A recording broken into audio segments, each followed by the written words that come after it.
Qars shahriga qaraydigan Beklar mahallasiga kelganmiz. Beklar mahallasida 6 sotixli sotiladigan joyimiz bor, ya'ni yerimiz. Fundamentlar tashlangan tayyor holdagi arzon narxda yo'l ustidan uyingizlarga tanishlarga jo'natib qo'yinglar. Mana ko'rsatishim mumkin. Bu yerda Shahrisabz Kitob, Qamashi, Chiroqchi ketadigan yo'l narigi tarafida Hilol joylashgan. Juda ham ko'p kishi biladi bu yo'lni.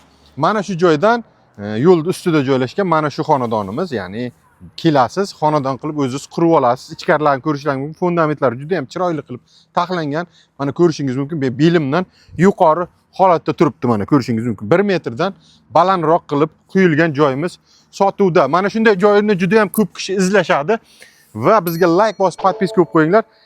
Bu joyimiz 20 ga 30, ya'ni 6 sotixdan iborat. Hamma narsalar joy-joyida. Bu yerda darvozaxonamiz bo'ladi. Bu tarafda 2 ta va bu tarafda 3 ta xonaga fundamentlar tashlangan ekan. Narxiga keladigan bo'lsak, narxini 225 millionga gaplashib qo'ydik.